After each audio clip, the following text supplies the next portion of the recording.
My friends, listen closely to what I have to say to you today, because if you are hearing my voice, it is not by accident, but by divine appointment. There is a specific moment in the journey of every great soul when the weight of the world seems to press down with an almost unbearable force. You have walked a long path and you have held on to a vision when no one else around you could see it. You have kept the faith when every fact of the physical world argued against you, and yet here you are standing at a point where every fiber of your being wants to lay down and quit. You feel a weariness that goes far beyond the physical exhaustion of the body. It is a weariness of the spirit and a heaviness of the heart. It is the doubt that screams the loudest just when silence is most needed. I am here to tell you with absolute certainty that this feeling is not a sign of failure. It is the exact opposite. You are closer than you think. The ancient mystics and the laws of the universe agree on one fundamental truth, which is that the last step is always the hardest. The moment when you feel you have nothing left to give is the very moment before the dawn breaks. You must understand the nature of this darkness you are feeling. It is an illusion designed to test the validity of your creation. Do not mistake this resistance for defeat, because resistance is not a wall meant to keep you out. Resistance is the universe confirming that the door is already in front of you. Consider the laws of aerodynamics. A plane encounters the greatest resistance from the air, not when it is sitting still on the tarmac, but when it is moving at maximum speed to achieve lift. The resistance is proof of the speed. The resistance is proof of the elevation. The air pushes back only because the plane is pushing forward with such intensity. In your life, the sudden intensification of problems and the sudden rise of doubts are not signals to turn back. They are the signals that you are gathering the momentum required to break the law of gravity that has held you down for so long. You did not come this far to surrender to the shadows. You came here to birth a new reality, and birth is always accompanied by pressure. This is the great paradox of the spiritual journey. We are conditioned to believe that if we are on the right path, everything should be smooth and easy. We think that alignment means the absence of struggle. But this is a childish understanding of creation. When you claim a new reality, you are essentially declaring war on your old limitations. The old man or the old woman you used to be does not want to die. The old concepts and the old beliefs fight for their survival. The darkness you feel is the shadow cast by the dying self. It is the tantrum of the ego realizing that its time is up. Therefore, when the night seems darkest, do not be afraid. The night is darkest just before the dawn, not because the sun has disappeared, but because the atmosphere is preparing for the shift. The pressure intensifies before the release. The struggle peaks before the breakthrough. This is the rhythm of life. If you run from the pressure, you run from the breakthrough. You must learn to look at your circumstances with spiritual eyes rather than physical eyes. Your physical eyes see a wall and they see delay and they see impossibility. But your spiritual eyes must see the truth, which is that the wall is a mirage. The world of appearances is a delayed reflection of your past thoughts. When you change your mind, the reflection takes time to adjust. During that time gap, you are asked to walk by faith and not by sight. This is the valley of the shadow of death that you must walk through to get to the table prepared for you. Notice that you walk through it. You do not set up camp there. You do not stop there. You keep moving. The illusion of the darkest hour is meant to stop you 3 feet from gold. It is a test of your resolve. Life is asking you if you really believe what you say you believe. Anyone can have faith when the sun is shining and the bank account is full. But true power is forged when you can hold your vision in the midst of the storm. Think of the seed buried in the soil. To the seed, the soil feels like a crushing weight. It is dark, and it is heavy, and it is suffocating. If the seed had a voice, it might cry out that it has been buried alive. It might say that this is the end, but the farmer knows the truth. The farmer knows that the seed is not buried, it is planted. The pressure of the soil is the very thing that triggers the seed to crack open its shell. Without that resistance, the life within the seed would never be released. You are that seed. The heaviness you feel is the soil of your current reality pressing against you. It is not there to kill you, it is there to crack you open so that your true potential can emerge. The stem pushes upward against the dirt, and the final push before it breaks the surface into the sunlight is the most difficult. If the seed gave up at that final millimeter, it would never see the sun. You are at that final millimeter. Do not give up now. You must redefine what this struggle means. Do not call it failure. Call it labor. You are in labor, birthing a new life. And just like a mother in labor, there is a point of transition where the pain is greatest and the exhaustion is deepest. But that is the sign that the child is coming. Your desire is the child. It is real. It is alive within you. Do not abort your dream because the labor is hard. Push through the doubt. Push through the fear. Stand firm in your imagination.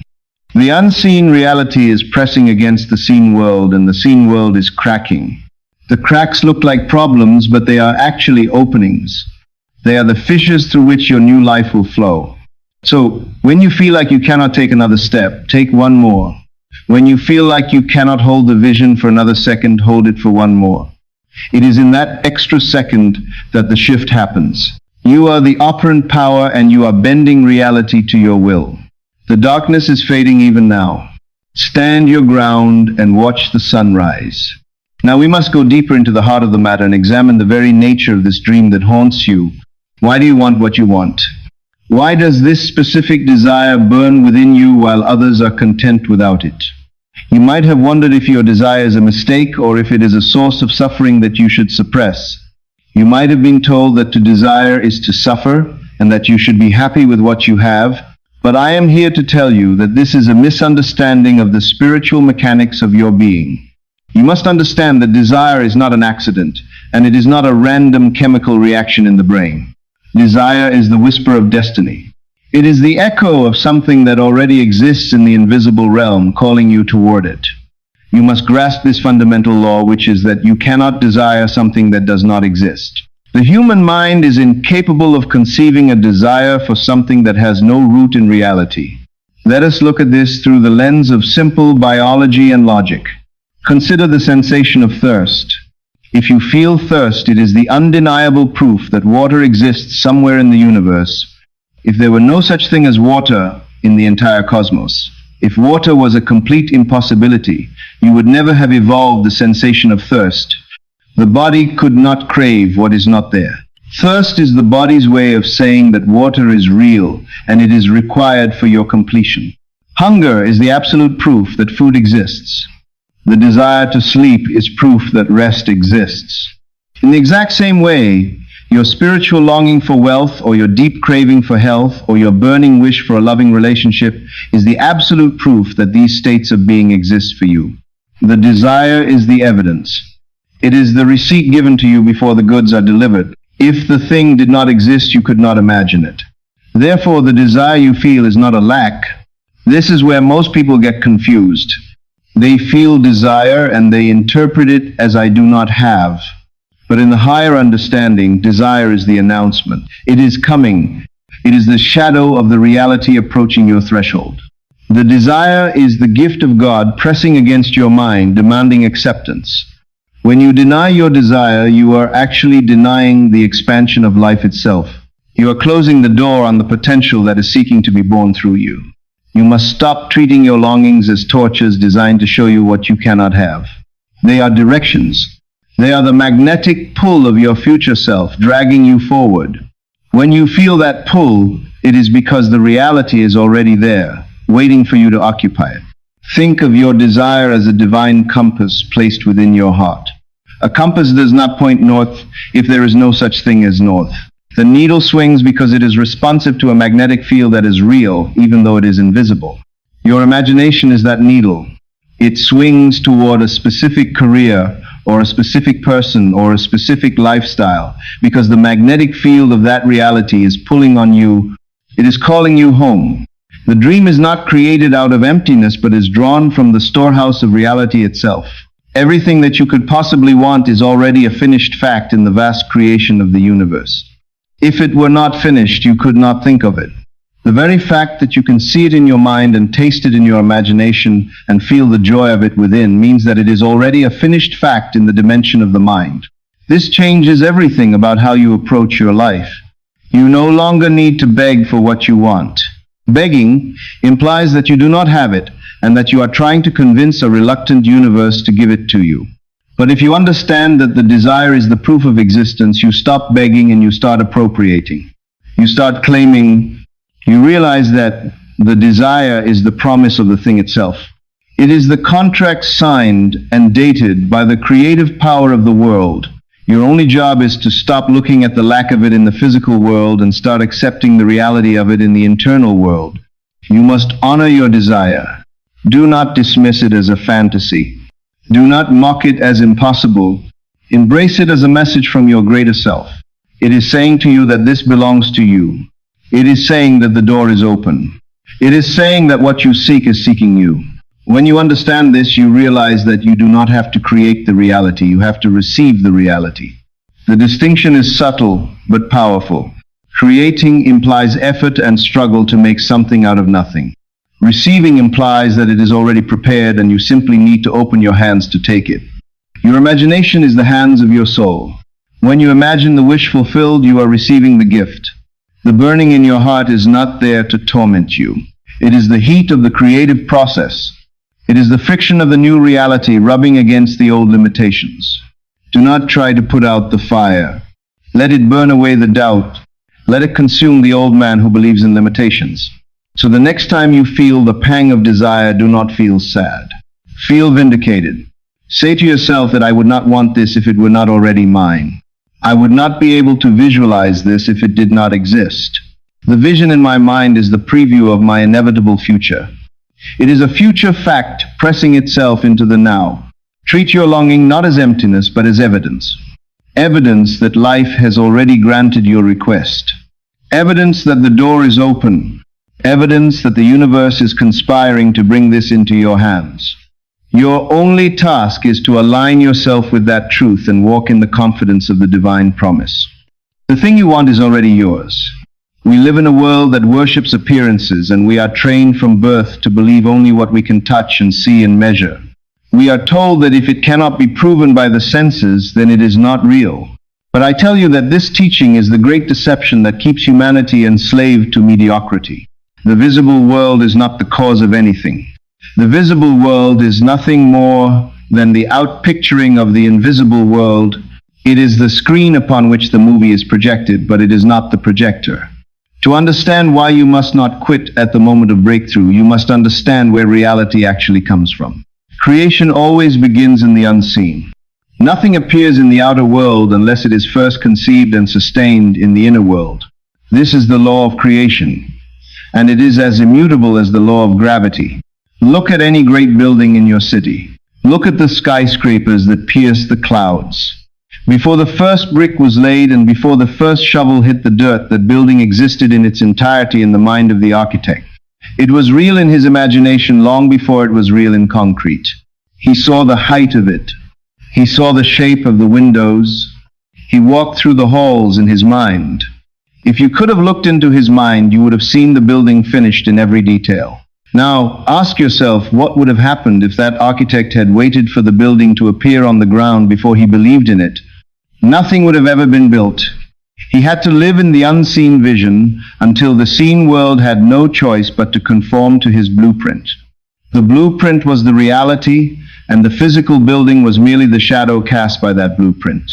You are the architect of your own life, but most of you are behaving like a confused worker who waits for the bricks to move themselves.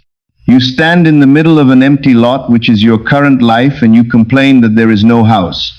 You wait for the house to appear so that you can believe in it. But the law states that you must believe in it so that it can appear. You must understand that the invisible comes first. The world of appearances is slow because it is heavy. It moves with the delay of a reflection. It has inertia.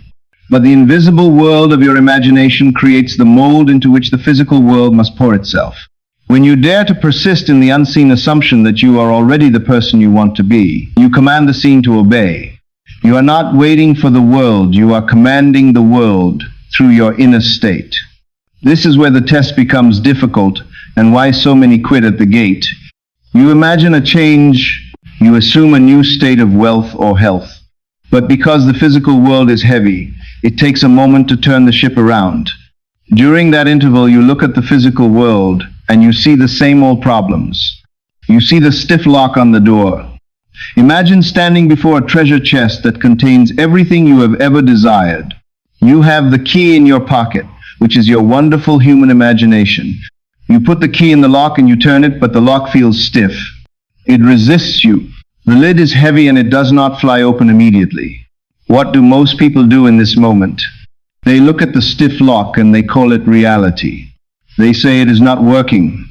They throw away the key and they walk away right before the mechanism was about to click. This is the tragedy of the human experience. Men and women surrender right before the door swings open because they trust their eyes more than they trust their vision. They do not realize that the stiffness of the lock is only a test of their resolve.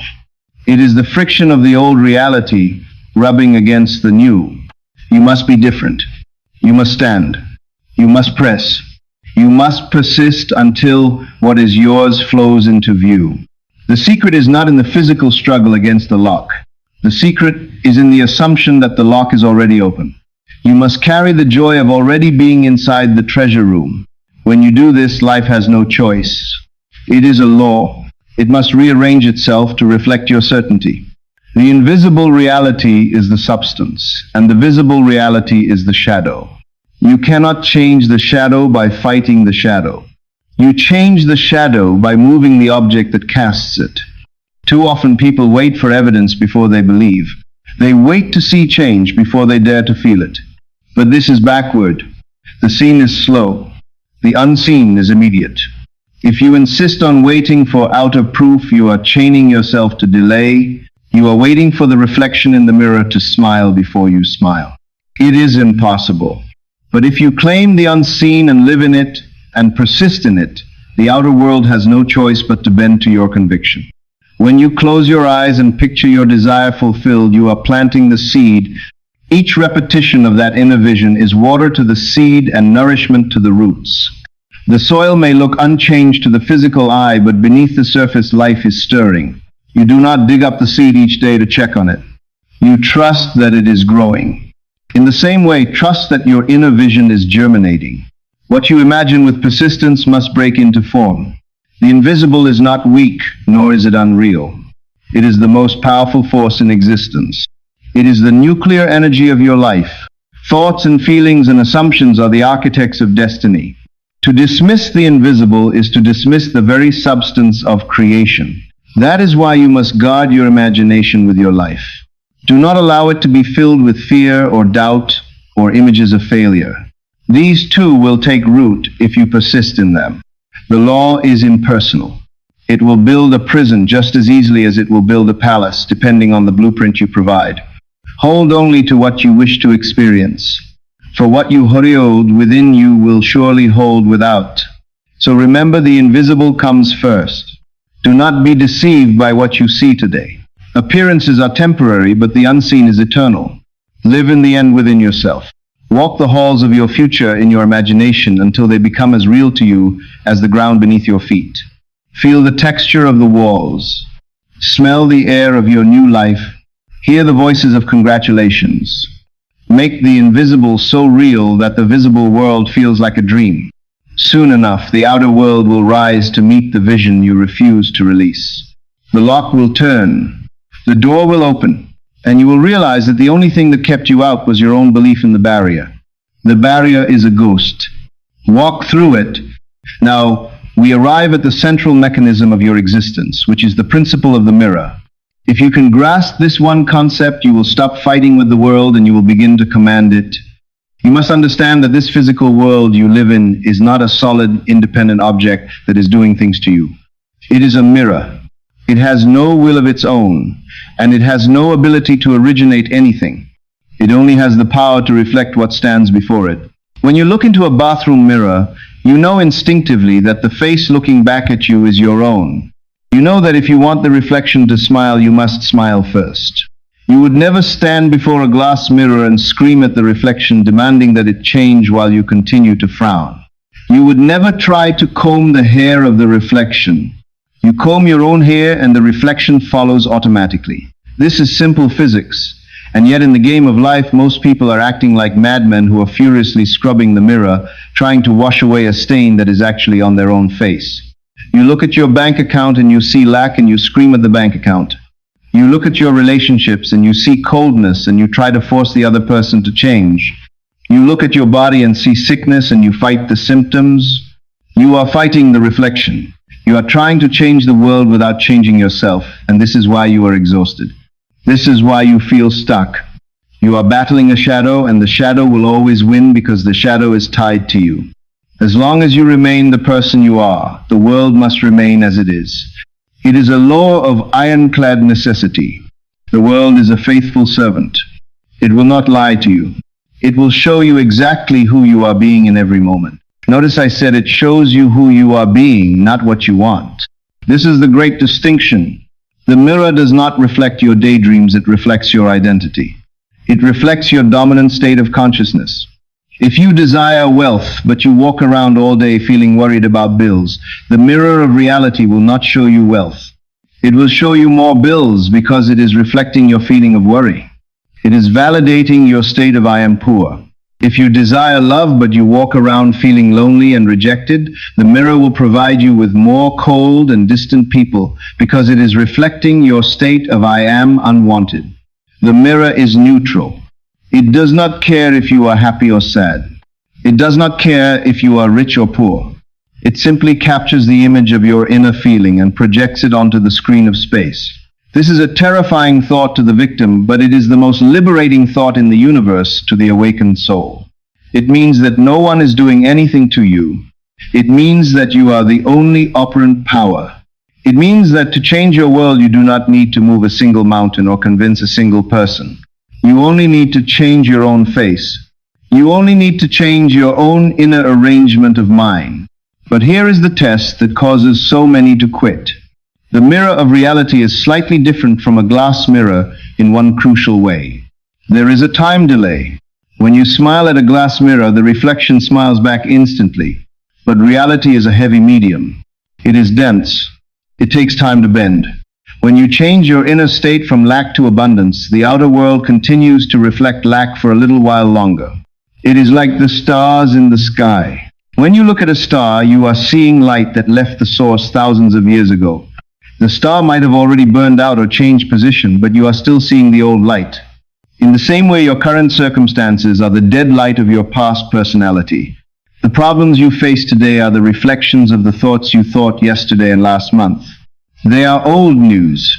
They are dead shadows walking. The mistake you make is that you change your mind for a day and you smile at the mirror, but the mirror still shows the frown of yesterday. You look at the lack of change and you say, "This doesn't work." You stop smiling and you return to the frown. By doing so, you have reset the cycle and you guarantee that the frown will continue tomorrow. You must be smarter than the mirror. You must have the discipline to hold the smile even when the reflection is still frowning. You must disregard the evidence of your senses.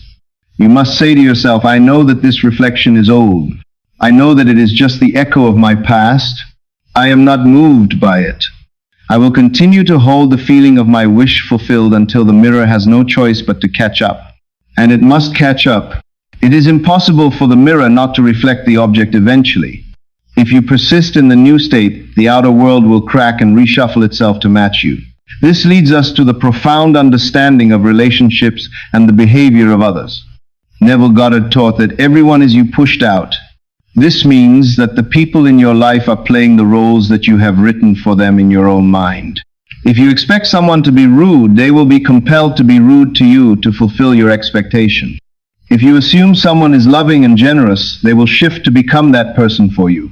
You are the director of the play, and they are the actors. Do not blame the actors for the script you gave them. If you do not like how you are being treated, do not argue with the person. Go within. Change your concept of yourself. Assume that you are a person who is respected and loved. Feel the reality of that dignified state. When you change the script inside, the actors in the mirror will change their performance. They have to. This puts the responsibility squarely on your shoulders. You can no longer play the victim. You can no longer blame the economy or the government or your upbringing. These are just parts of the background scenery in the mirror. If you change your vibration to one of abundance, opportunities will spring from the barren ground. If you change your vibration to one of health, your body will manufacture the chemicals needed for healing. The mirror covers every aspect of existence. There is no part of your life that is not a reflection of you. This is why you must stop looking for signs on the outside. Looking for signs is a sign of doubt. It is like digging up a seed to see if it is growing. The sign is your own feeling. If you feel the relief of the wish fulfilled, that is the only sign you need. You must learn to walk through the world with a dual vision. You see the world as it appears to be, and you deal with it practically, but at the same time you see the world as you desire it to be. You superimpose your new vision over the old reflection.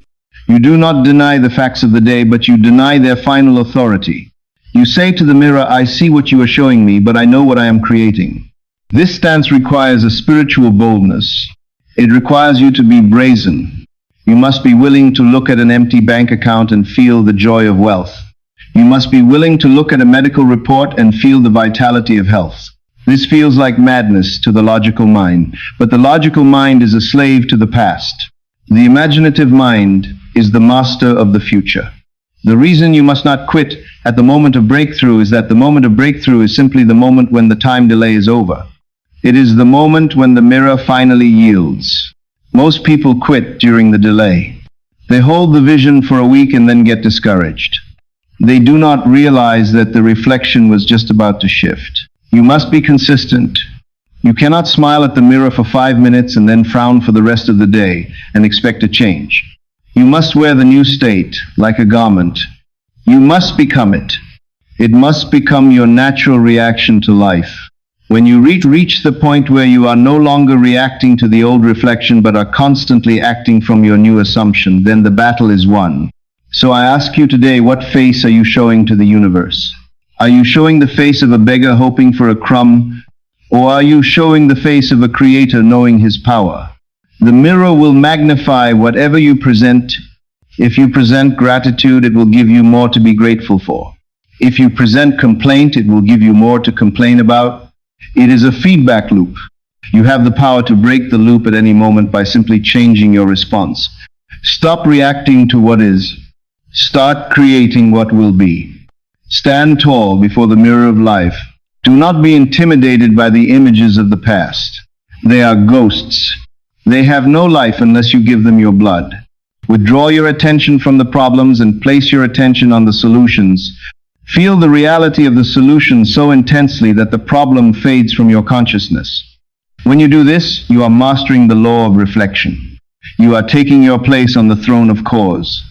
And when you change the cause, the effect is guaranteed. The mirror will smile. It will show you a world of beauty and order and abundance. But remember, you go first. You always go first. The world is waiting for you to lead. So lead, smile, assume, and watch the reflection transform before your eyes. Before we move deeper into the mystery of why resistance appears right before your victory, I invite you to pause for a moment. If you are ready to stop fighting the mirror and start commanding it, signal your intention now. Click the like button on this video. It is a small physical action that confirms your spiritual agreement. And if you have not yet joined our Legion of Awakened Souls, make sure you subscribe to this channel. We are walking this path of mastery together, and I do not want you to miss the next step. Now, let us discover why the struggle is actually a sign of your success. Now, we must address the most confusing and often the most painful part of the manifestation process, which is the appearance of resistance. We have spoken about the mirror and how it takes time to reflect your new state, but now we must go deeper into the organic nature of this delay. When you start to apply this law and you begin to assume a new reality, it often happens that things seem to get worse before they get better. You may notice that obstacles arise where there were none before. You may find that your old problems seem to scream louder and the pressure of life intensifies. This is the point where the average person panics. They look at the resistance and they say to themselves, I must be doing it wrong, or they say, this law is not working. But I am here to tell you that this resistance is not a sign that you are failing. It is not a sign that the universe is rejecting your request. In truth, it is the clearest evidence that you are succeeding. To understand this, you must look to the wisdom of nature. You must understand the mystery of the seed and the soil. Think of a seed that is planted in the ground. This seed contains within it the entire blueprint of a mighty oak tree or a beautiful flower. It has the potential for greatness locked inside its tiny shell. But for that potential to be realized, the seed must be buried. It must be placed into the dark, damp, heavy soil. Now imagine for a moment that you are that seed and you have consciousness. What is your experience? Your experience is one of total darkness. You have been removed from the light. You feel the crushing weight of the earth pressing down on you from every side. You are cold. You are alone. You are suffocated. If you judged your situation only by your physical senses, you would conclude that you have been buried alive. You would conclude that this is the end. You would cry out that something has gone terribly wrong because you asked for life and you were given darkness. But the farmer knows the truth. The farmer knows that you are not in a tomb, you are in a womb. The darkness you are experiencing is not the darkness of death, it is the darkness of incubation. The weight of the soil that presses against you is not there to crush you, it is there to crack you open. You see, the shell of the seed is hard. It protects the life inside, but it also confines it. For the life to emerge, the shell must break. And what breaks the shell? It is the combination of the moisture and the pressure of the soil. Without that resistance pressing against the shell, the seed would remain dormant forever. It would remain safe, but it would never grow. The resistance is the catalyst. The pressure is the trigger. So when you feel the pressure of life intensifying after you have imagined your desire, do not fear. It is the soil pressing against your shell. It is the universe conspiring to crack open your old limitations so that your new life can emerge. This helps us understand why we do not see immediate results. There is a season of invisible growth. Before the seed can shoot upward into the sunlight, it must shoot downward into the dark. It must grow roots. A tree that grows upward without growing downward will fall over in the first wind. The height of the tree is directly proportional to the depth of the root. So during those days and weeks when you are living in the end and assuming the feeling of your wish fulfilled, and yet you see nothing on the outside, you are in the root growing phase. You are anchoring your new reality in the deep subconscious. You are stabilizing your new identity. You cannot see the roots because they are underground, but they are the most important part of the structure. Do not mistake invisibility for inactivity. There is a massive amount of biological work happening beneath the surface of the soil. If you were to lose patience during this root growing phase and dig up the seed to check if it is growing, you would kill it. This is what you do when you check reality for signs. You disturb the soil. You break the delicate root hairs that were just beginning to form. You must trust the darkness. You must trust the silence of the soil. You must know that the earth works in secret. Your subconscious mind is the earth. It takes the seed of your desire and it acts upon it in ways you cannot comprehend. It gathers the resources. It arranges the coincidences. It influences the people. All of this happens behind the curtain of the visible world. Your job is not to interfere with the roots. Your job is to keep the soil watered with your faith and your persistence. Now let us speak of the breakthrough. The most difficult moment for the seed is the moment right before it breaks the surface. The seedling has pushed its way up through inches of heavy dirt. It has expended a tremendous amount of energy. And now it hits the crust. The surface of the soil is often hard and dry. It is a barrier. This is the final test. This is the moment when the resistance is at its absolute peak. The seedling is pressing up and the crust is pressing down. It is a battle of wills. If the seedling gives up here, it dies just millimeters from the sun. It dies just moments before it would have breathed the air. In your life, this corresponds to the moment when all hell seems to break loose, or when the silence of God seems deafening. You have prayed and you have believed and you have persisted, and yet the wall is still there. The bank account is still empty. The diagnosis is still there. You feel exhausted. You feel like you have hit a ceiling. My friends, that ceiling is the crust of the soil. It feels hard, not because you are weak, but because you are pushing against the final barrier between the unseen and the seen. You are pushing against the surface of the 3D world. The tension you feel is the tension of the breakthrough. You must push. You must hold. You do not push with physical effort, you push with spiritual conviction. You hold your vision steady. You refuse to accept the crust as your ceiling. You know that it is just a layer of dirt, and you are the life force that is stronger than dirt. You must reframe your relationship with discomfort. We are taught that comfort is good and discomfort is bad.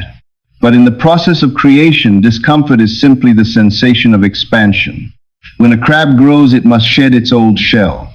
This process is vulnerable and uncomfortable. But if it did not shed the shell, it would be strangled by its own confinement. You are outgrowing your old life. The old shell of your limited self is too tight. It is squeezing you. That squeeze is the anxiety and the restlessness you feel. Do not try to medicate the squeeze or run from the squeeze. Let it happen. It is the old you dying to make room for the new you. The soil is not your enemy. The resistance is not your enemy. They are the midwives of your destiny. They are assisting in your birth. Imagine if you could speak to the seedling in that moment of struggle. If you could tell it, "Hold on, little one. I know it is dark. I know it is heavy. But just 1 inch above you is a world of sunlight and rain and breeze. Just 1 inch above you is the freedom you were born for."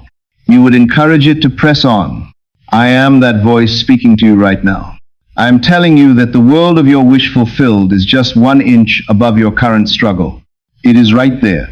You cannot see it because the crust is in the way, but it is there. Do not stop now. Do not let the illusion of the heavy soil convince you that the sun does not exist. The sun is real. The promise is real. The harvest is guaranteed to the seed that does not quit. There is also a law of physics that applies here. For every action there is an equal and opposite reaction. When you push against the status quo pushes back. This is unavoidable. If you decide to become wealthy after years of poverty, you are changing the momentum of your life. The old momentum of poverty has weight. It is like a heavy flywheel spinning in one direction. When you try to stop it and spin it in the other direction, there is friction. There is heat. There is turbulence. That turbulence is not a sign that you are wrong. It is a sign that the wheel is turning. If there were no turbulence, it would mean you haven't changed anything. So when problems arise, say to yourself, this is the friction of change. This means I am actually moving. This means the old wheel is slowing down and the new wheel is engaging. You must learn to love the soil, love the dark phases of your life. They are the times when you are being deepened. A shallow life has no dark phases, but it also has no fruit. A deep life has seasons of winter and seasons of silence. It is in these seasons that the character is forged to sustain the blessing. If you received the $1 million before you grew the roots of wisdom, you would be destroyed by the wealth. If you received the love before you grew the roots of self-love, you would destroy the relationship. The delay is not a denial, it is a preparation. The soil is holding you until you are strong enough to stand in the wind. So look at your current struggle with new eyes. Do not see it as a punishment. See it as a nutrient. The manure that is put on the soil looks dirty and smells bad, but it provides the nitrogen for the growth. The difficult people in your life, the challenging circumstances, the delays, these are the fertilizer. They are nasty to the senses, but they are rich nutrients for the soul. Take the energy from them. Use the resistance to build your spiritual muscles. When you push against a weight, you get stronger. The universe is spotting you. It is putting weight on your bar not to crush you, but to make you a champion. You are the seed of God. You contain the infinite within you. There is no amount of soil that can hold you down if you remember who you are. The nature of life is to rise. Gravity pulls matter down, but life pushes matter up. A blade of grass can crack a concrete sidewalk. Think about that power. A soft green blade of grass can break stone. How does it do it? It does it through persistent, gentle pressure. It does not use a hammer.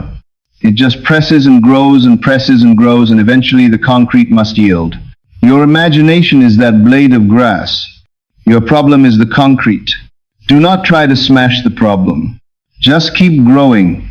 Just keep assuming. Just keep gently pressing upward with your conviction. And I promise you the concrete will crack. The soil will part. And you will emerge into the light of your new day. This is the promise of the seed and the soil. We have spoken of the seed which grows in the silence of the dark earth, but now let us look at another symbol of nature that perfectly illustrates the active phase of your transformation. Let us consider the butterfly. This creature is the supreme symbol of the soul's resurrection. It begins its life as a caterpillar, a creature of the earth. The caterpillar crawls on the ground.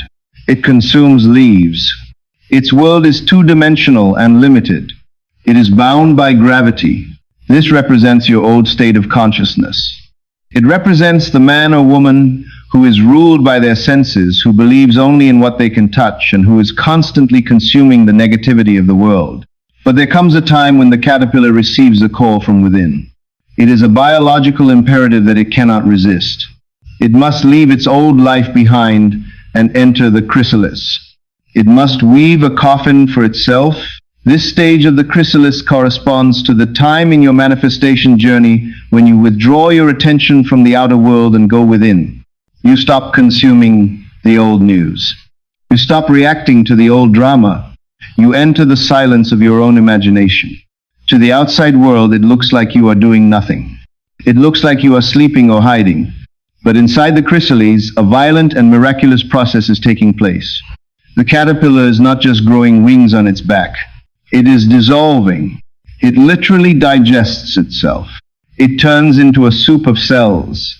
If you were to open a cocoon halfway through the process, you would not see a half caterpillar, half butterfly.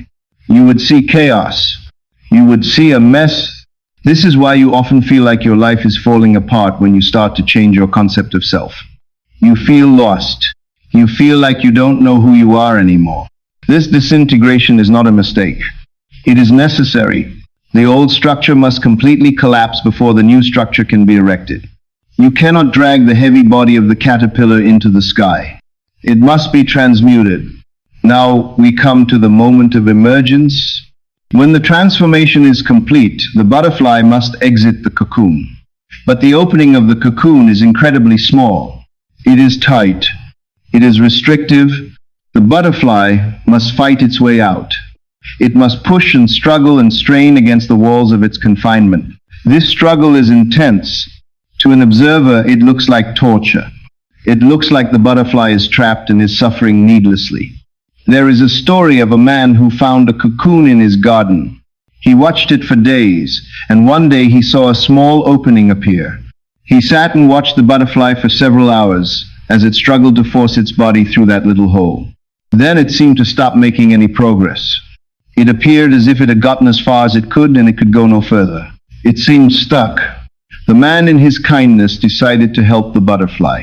He took a pair of small scissors and snipped off the remaining bit of the cocoon. The butterfly then emerged easily. It had no struggle, but it had a swollen body and small shriveled wings.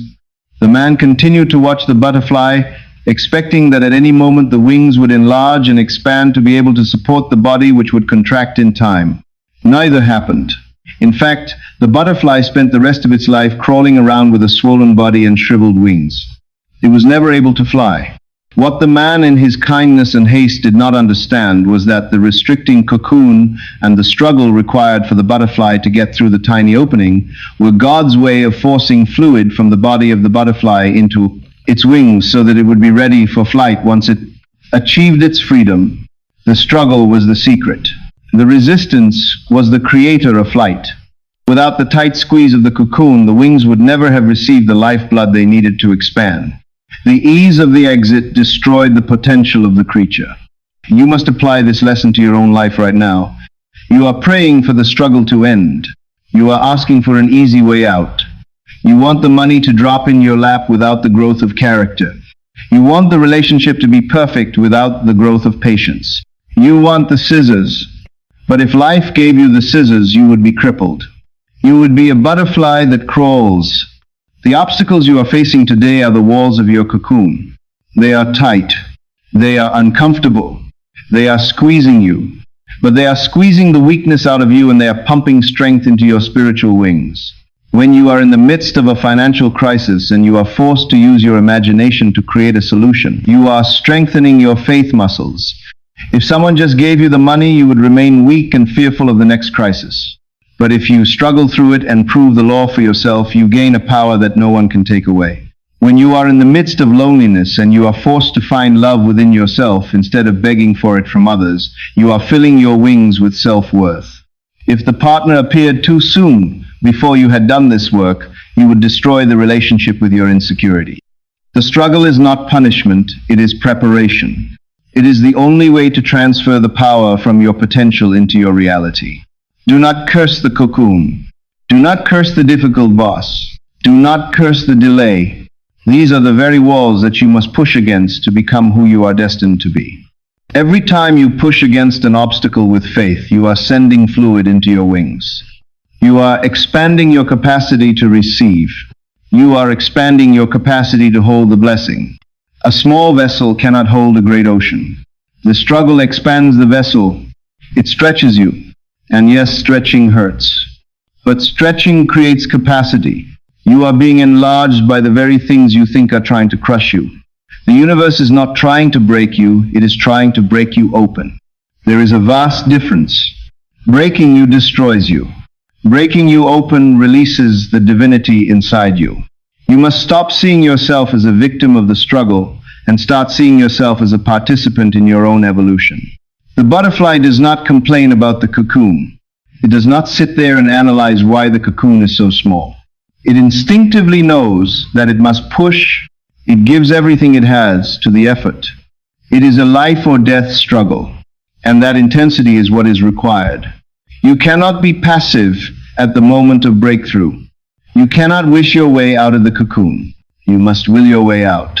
You must summon a strength you did not know you had. And where does that strength come from? It comes from the vision of flight.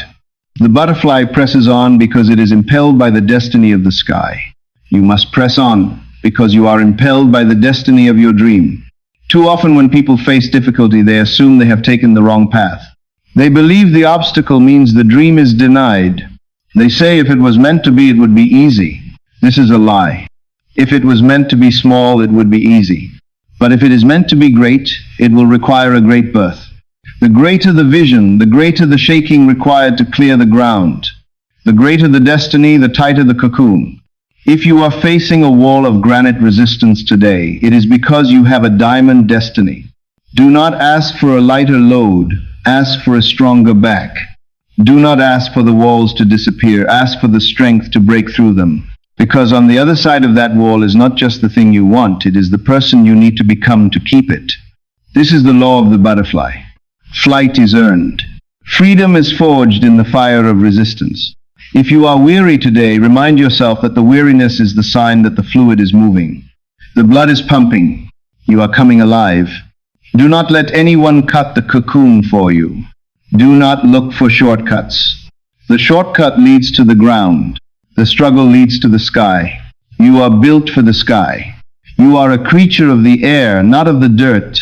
But to claim your inheritance, you must be willing to endure the pressure of the transition. You must be willing to be squeezed. You must be willing to be uncomfortable. Look at the problems in your life and reframe them instantly.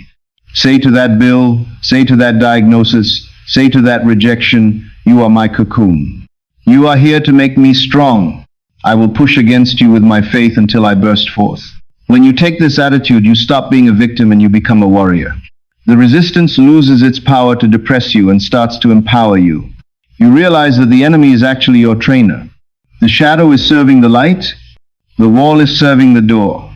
Everything is working for your good, even the things that hurt, especially the things that hurt. So I say to you, hold firm in the squeeze. Do not give up when the pressure is highest. That is the moment the wings are unfurling. That is the moment the miracle is happening. If you stop pushing now, you will never know how close you were. You will revert to the caterpillar state, but you can never truly go back because once you have tasted the vision of flight, the ground will never satisfy you again. You will be miserable on the ground. You have no choice but to fly. So push with your imagination. Push with your assumption. Push with your brazen impudence. Declare that you are free. Declare that you are healed. Declare that you are wealthy. And let the force of that declaration shatter the walls of your confinement. You are a butterfly. Act like one. Fly. We have looked at the seed and we have looked at the butterfly, but now we must look at the human element of this equation. Nature persists by instinct, but you must persist by choice. This is where free will enters the drama of creation. There is a story that has been told for generations about the price of quitting too soon, and it contains a metaphysical secret that can save you years of heartache. It is the story of a man who caught gold fever. He staked a claim and went to work with a pick and shovel. After weeks of labor, he was rewarded with the discovery of the shining ore. He needed machinery to bring the ore to the surface, so he quietly covered up the mine, retraced his footsteps to his home, and told his relatives and a few neighbors of the strike. They pooled their money for the needed machinery and had it shipped. The mine was opened and the first car of ore was mined and shipped to a smelter. The returns proved they had one of the richest mines in Colorado. A few more cars of that ore would clear the debts. Then would come the big killing and profits. Then something happened. The vein of gold ore disappeared. It was there one day and gone the next. They had come to the end of the rainbow and the pot of gold was no longer there. They drilled on, desperate to find the vein again. They dug deeper. They dug wider. But they found nothing but dirt. Finally, they decided to quit. They sold the machinery to a junk man for a few $100s and took the train back home in defeat. The junk man called in a mining engineer to look at the mine and do a little calculating. The engineer advised that the project had failed because the owners were not familiar with fault lines. His calculations showed that the vein would be found just 3 feet from where the first owners had stopped drilling. 3 feet. The junk man took the drill and dug exactly where the engineer pointed. The gold was there. It was exactly 3 feet from where the first man had stopped. The junk man took millions of dollars from the mine because he knew enough to seek expert counsel before giving up. The first man lost a fortune because he stopped 3 feet from gold. This story is not just history, it is a parable of your life. How many of you have started a journey of manifestation with high hopes? You imagined the wish fulfilled. You felt the reality of it. You saw the first signs of success, just like the first car of ore. Maybe you got a small check in the mail or a text from a specific person or a sign that your health was improving. You were excited. You thought the big killing was coming. And then suddenly the vein disappeared. The signs stopped. The person went silent. The money dried up. You hit a fault line. And what did you do? You looked at the dirt. You looked at the silence. And you concluded that it was over. You sold your machinery, which is your imagination, to the junk man of doubt. You allowed the world to tell you that you were a fool for believing. And you walked away not realizing that your breakthrough was literally 3 feet away from where you quit.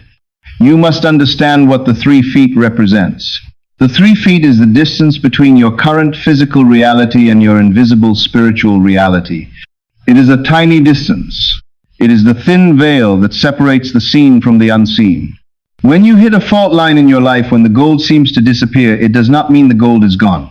It means the gold has shifted deeper. It means you are being asked to dig not with a physical shovel, but with spiritual understanding. The first miner failed because he judged by appearances. He saw dirt, so he believed in dirt. The engineer succeeded because he judged by law. He knew the geological laws of the earth. He knew that gold does not just vanish. It hides. You must be the engineer of your own life. You must rely on the law of assumption, not the law of averages or the law of luck.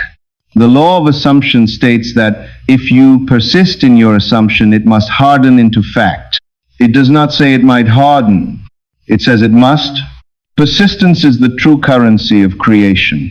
Talent is common. Genius is common. Education is common. The world is full of educated derelicts and talented failures. But persistence is rare.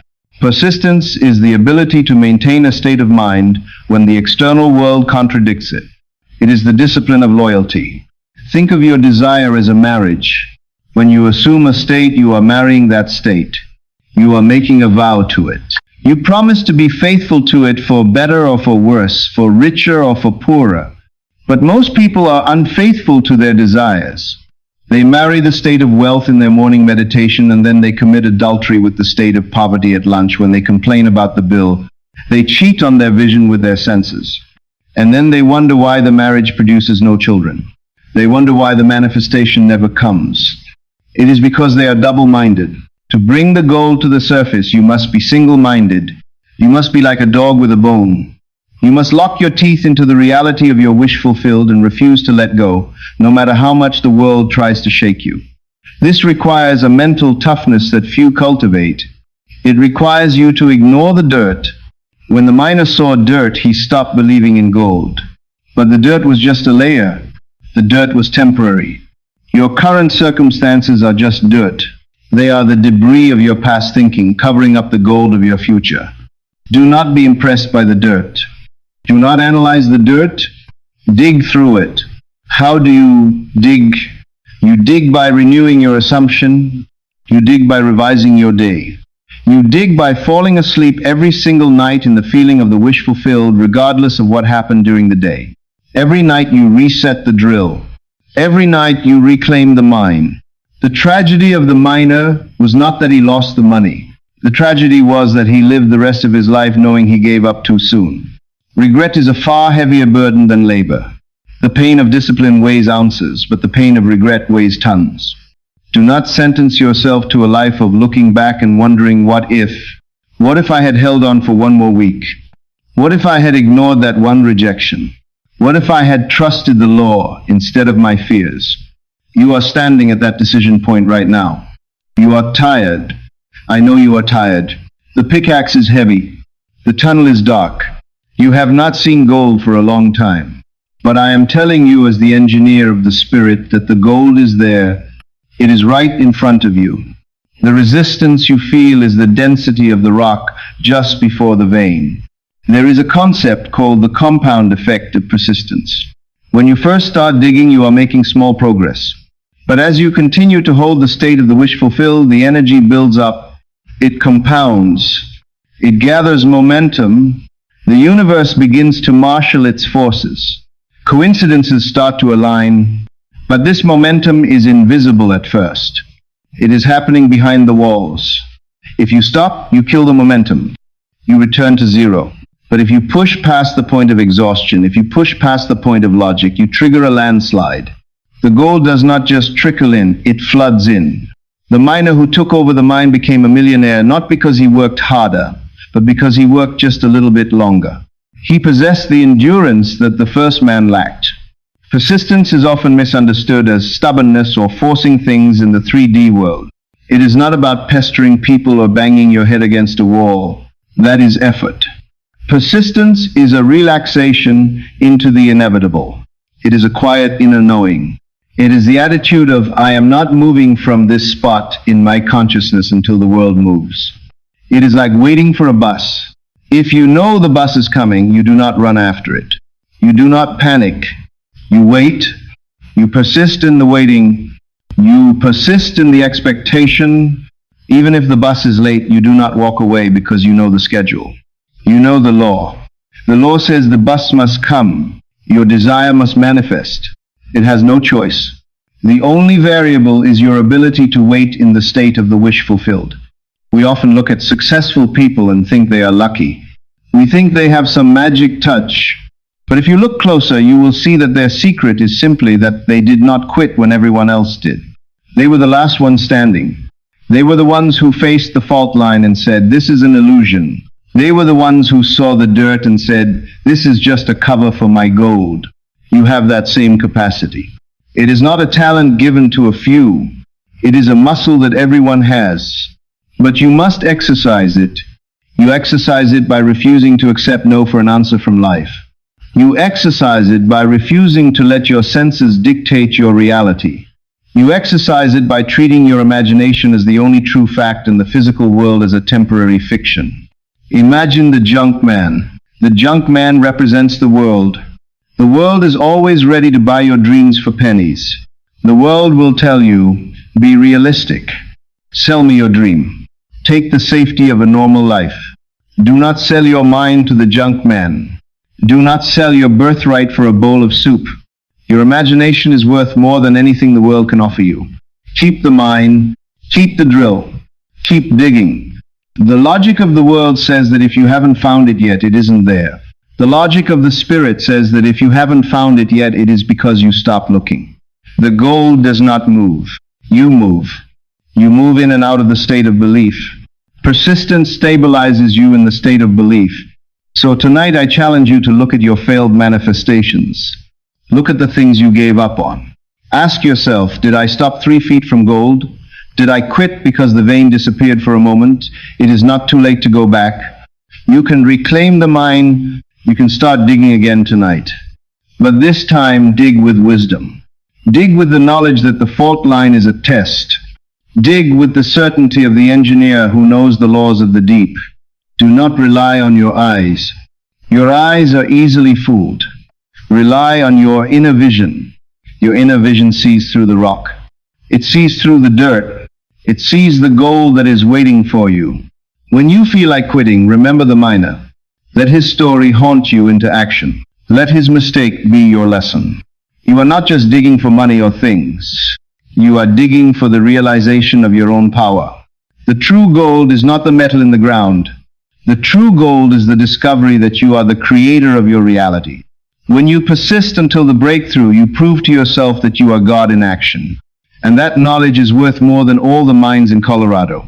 So pick up your shovel, ignore the weariness, ignore the doubters, and take that one last step. Strike that one last blow against the wall. The sound you hear next will not be the thud of dirt, but the ring of gold. We have spoken of the philosophy and we have told the stories of the miner and the butterfly, but now we must move from theory to the concrete pavement of your daily life. It is one thing to understand the law of assumption intellectually, but it is an entirely different thing to apply it when your boss is yelling at you or when the bank account is overdrawn. Knowledge that is not applied is dead weight. The bridge between your current reality and your desired reality is built through a specific practice which we call living in the end.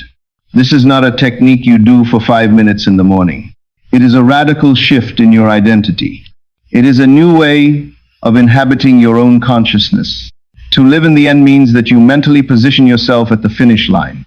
You do not think of your goal, you think from your goal. This distinction is subtle, but it is the difference between a daydream and a creation. When you think of your goal, you are looking at it from a distance. You are acknowledging that you are here and the goal is over there. This creates a state of separation and longing. Longing pushes the desire away. But when you think from your goal, you are looking at the world through the eyes of the person who has already achieved it. Let us make this practical. Suppose your desire is financial freedom. If you are thinking of wealth, you might close your eyes and see a pile of money. But if you are thinking from wealth, you do not see money. You see the world as a wealthy person sees it. You feel the security in your chest. You walk down the street with a different posture. When you look at a price tag, you do not feel that familiar contraction of fear in your stomach. You feel indifferent because you know you can afford it. To live in the end means that you carry this feeling of security with you throughout the day, not just when you are meditating. You must ask yourself constantly, how would I feel if it were already done? How would I react to this email if I were already the person I want to be? How would I treat my family if I were already successful? And then you must dare to assume that feeling right now in the midst of your current circumstances. You wear the mood of success like a suit of clothes. At first, the suit may feel too big or uncomfortable. You may feel like an imposter. But you must keep wearing it until it fits you perfectly.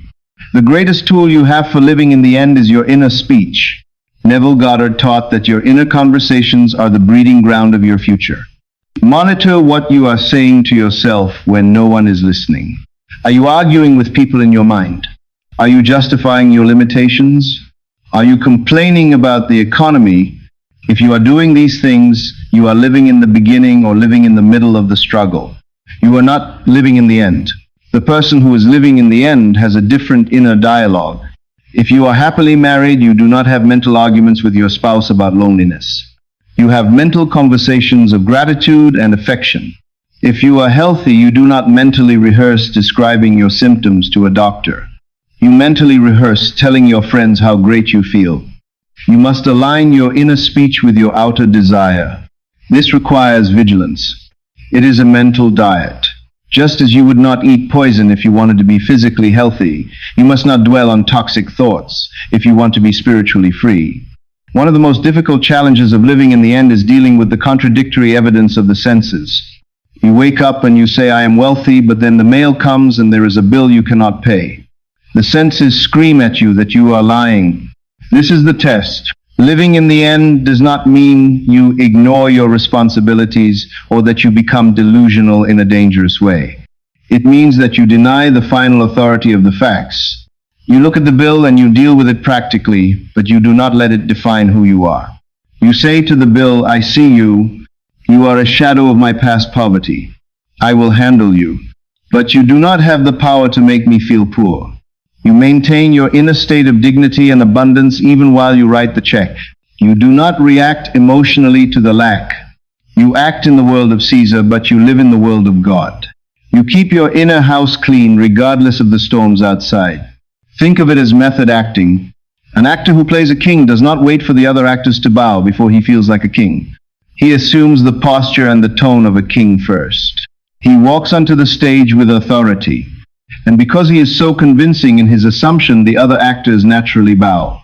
The audience believes him. He creates the reality of the kingdom through his performance. You are the lead actor in the play of your life. The world is your stage. The people around you are supporting cast members. If you want them to treat you differently, you must change your character. You cannot continue to play the victim and expect the audience to applaud you as the hero. You must step into the character of the wish fulfilled. You must wake up in the morning and put on the character. When you brush your teeth, brush them as the successful person. When you drink your coffee, drink it as the healed person. It is a game, but it is the most serious game you will ever play, because the stakes are your life. There is a powerful emotion that accompanies living in the end, and that emotion is relief. It is not excitement. Excitement implies that you are surprised or that you are winning a lottery. Excitement is unstable. The true feeling of the wish fulfilled is relief. It is the deep exhale of the soul. It is the feeling of, thank God it is done.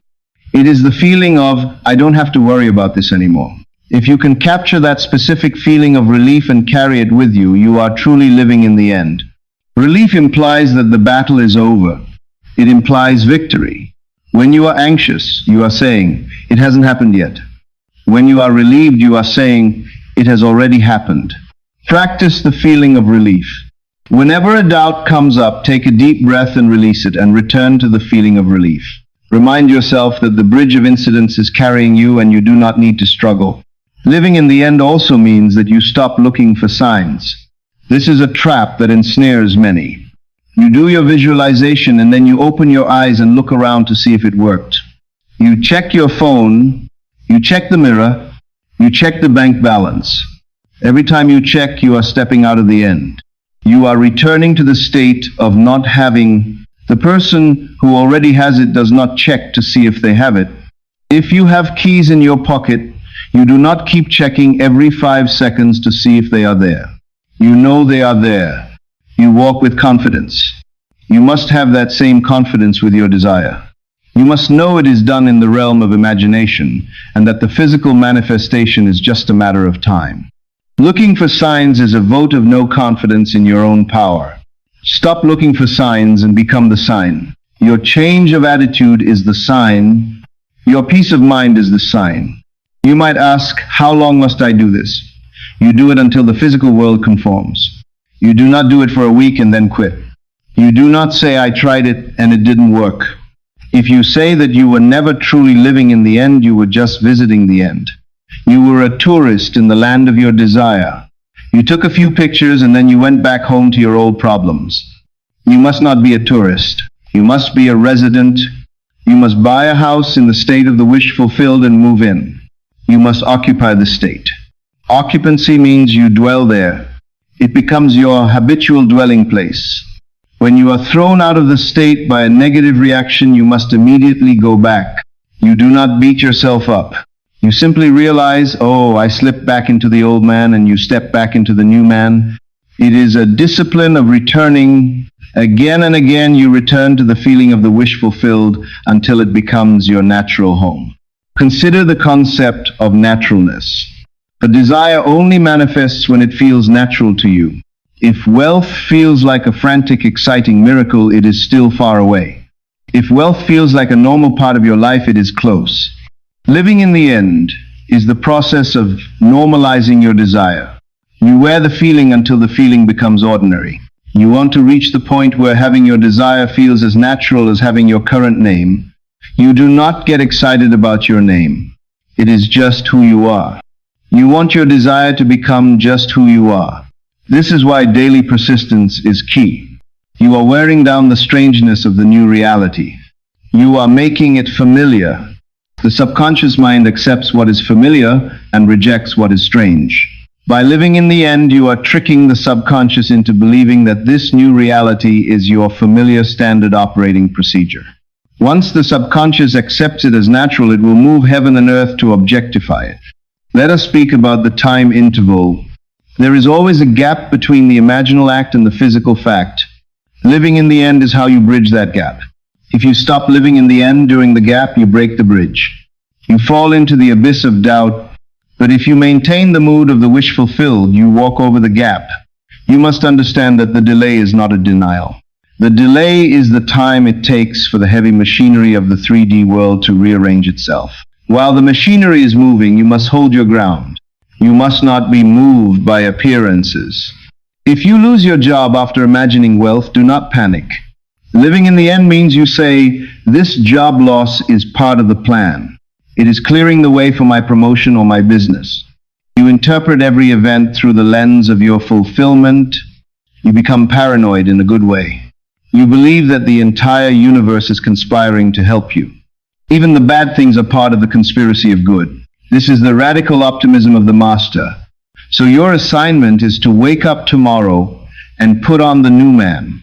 Before your feet hit the floor, remind yourself who you are. I am wealthy. I am healthy. I am loved. Do not just say the words, feel the reality. Carry that feeling into the shower. Carry it into your commute. When you meet people, interact with them from that assumption. See them as acknowledging your success. Hear them congratulating you. If the world shows you something opposite, ignore it. Deny it the attention of your consciousness. Starve the old reality and feed the new reality. This is how you live in the end. It is a silent, secret practice. You do not need to tell anyone what you are doing. In fact, it is better if you don't. Keep the energy contained. Let the results speak for themselves. Be the secret king. Be the secret millionaire. Walk amongst the people knowing who you really are. And soon, very soon, the mask will become the face and the world will see you as you see yourself. We have traveled a long distance together in this hour.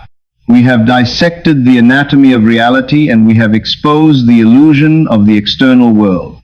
We have looked at the seed in the soil and the butterfly in the cocoon, and we have mourned the miner who stopped 3 feet from gold.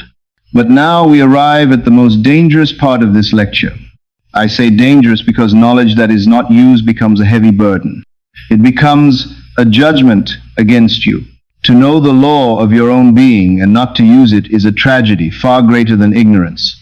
If you turn off this video and go back to your old way of thinking, you will have wasted your time. You will continue to walk in a circle of your own making, complaining about the same problems year after year, while the key to your prison cell sits rusting in your pocket. I am here to stop that wheel. I am here to interrupt your sleep. I am offering you a challenge, and I ask you to accept it not for my sake, but for the sake of the life you have always dreamed of living. Here is the truth you must face. The only thing standing between you and your dream is a decision, not a wish, not a hope. A decision is a cutting off of all other possibilities. It is a burning of the bridges behind you. Most people never make a true decision.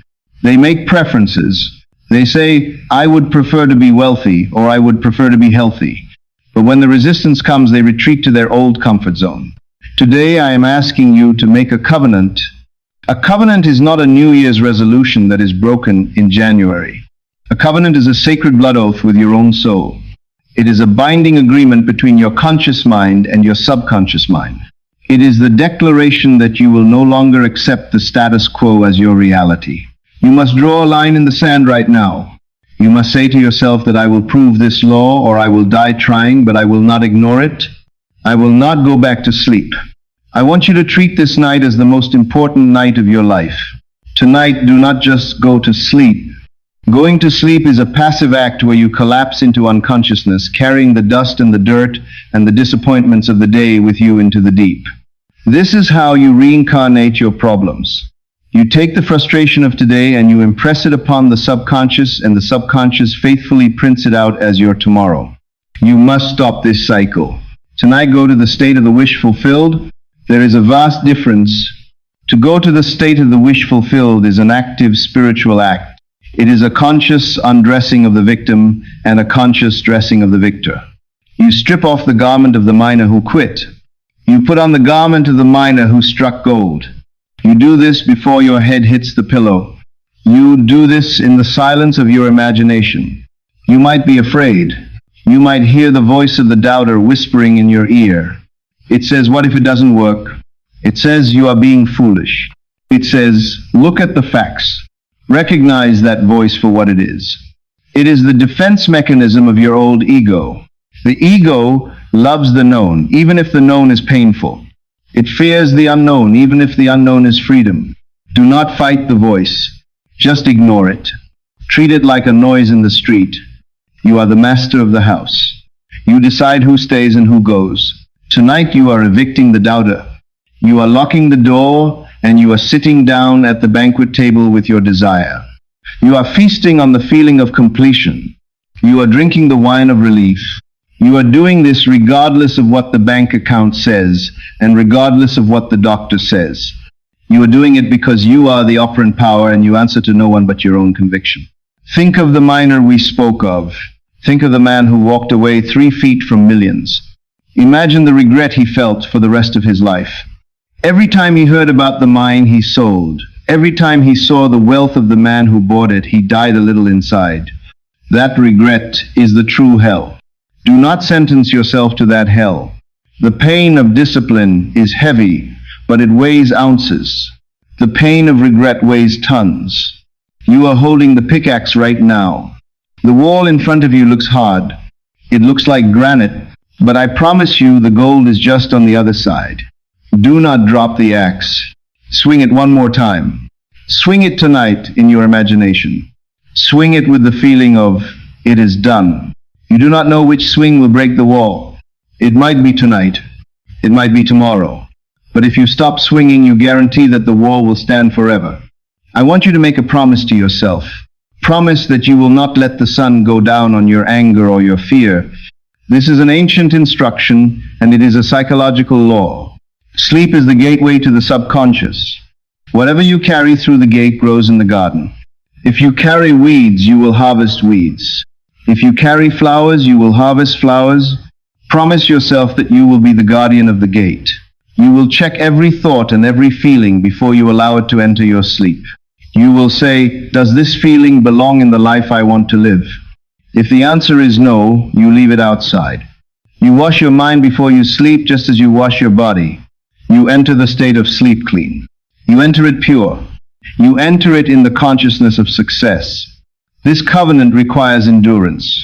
I will not lie to you and say it is easy. It is simple, but it is not easy. The old man will try to rise from the dead. The old habits will try to pull you back. The world will throw distractions at you. This is the friction we spoke of. This is the soil pressing against the seed. When this happens, do not be discouraged. Do not say, I failed. Say, I am being tested. Say, this is the resistance that creates the muscle. And then return to the state. Return to the covenant. You can renew the covenant every single moment. If you fall off the wagon, get back on. If you lose your temper, forgive yourself and return to the state. Persistence is not perfection. Persistence is the refusal to quit. It is the stubbornness of the spirit. Be stubborn for your dream. Be obstinate for your joy. You are not doing this just for things. You are not doing this just for a car or a house or a pile of paper money. You are doing this to discover who you really are. You are on a journey of awakening. You are finding out that you are not a little body of flesh and bone buffeted by the winds of chance. You are finding out that you are the invisible cause. You are the dreamer of the dream. You are the God particle in human form. When you begin to apply this law and you see the results, you will feel a dignity and a power that you have never felt before. You will walk with your head high, not out of arrogance, but out of knowing. You will know your true lineage. A creator does not beg. A creator does not complain. A creator creates. Tonight you begin your true work. Tonight you take your place on the throne of your own consciousness. This is a solitary journey, but you are not alone. There is a legion of us. There are millions of souls waking up to this truth right now. We are building a new world, a world where men and women take responsibility for their reality. A world where we do not blame but we bless. A world where we do not fight but we imagine. I want you to join this legion. I want you to be a part of this movement. But you cannot join it with words only. You must join it with deeds. You must be a doer of the word, not just a hearer. The only way to prove this truth is to test it. Test it tonight. Put it to the extreme test. Challenge your imagination. Dare to assume the best. Dare to assume the impossible. And see if the world does not respond. I ask you now to seal this covenant with a physical action. We are physical beings, and physical actions help to anchor spiritual intentions. I want you to scroll down to the comment section right now. Do not wait. Do it now. And I want you to write 3 words. I will not quit. Or write, it is done. Choose the phrase that resonates with your soul. By writing these words, you are driving a stake in the ground. You are making a public declaration. You are telling your subconscious mind that you are serious. You are telling the universe that you are open for business. Do not be a passive consumer of information. Be an active participant in your transformation. Write the words, anchor the feeling, and let that comment stand as a monument to the day you decided to change your life. And while you are there, not because I need your subscription, but because you need to surround yourself with this frequency. The world is full of noise that will try to put you back to sleep. You need a signal that keeps you awake. You need a reminder of who you are. We are here to provide that reminder.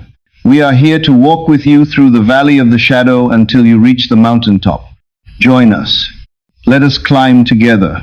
Let us prove to the world that the mind is the master of matter. So I leave you with this final thought. You are powerful beyond measure. The power that spins the galaxies is beating in your heart. It is listening to your thoughts. It is waiting for your command. It is not judging you. It is not punishing you. It is only reflecting you. Change the reflection by changing the face. Change the face by changing the feeling. Assume the feeling of the wish fulfilled. Wrap yourself in it like a warm blanket against the cold night, and let the world fade away. When you open your eyes tomorrow, do not look for the old problems. Look for the new bridge. Look for the signs of the harvest. Because the harvest is coming, it is inevitable. The seed has been planted. The soil is working. The gold is waiting. Go now. The time for talking is over. The time for action is here. Do not let this moment pass. Do not let the feeling fade. Seize it. Own it. Become it. You are the miner. You are the butterfly. You are the architect. Build your life. Dig your gold. Fly your wings. The door is open. Walk through. It is done. I ask you now to seal this covenant. Do not just listen and leave. Anchor this truth in your reality. Scroll down to the comments right now and write these powerful words, I will not quit. By writing it, you are driving a stake in the ground and telling the universe you are still standing. And to ensure you stay awake in a world that tries to put you to sleep, subscribe to this channel and turn on notifications. The video appearing on your screen now will take you even deeper into the laws of mind. Click it and let the transformation continue. It is done.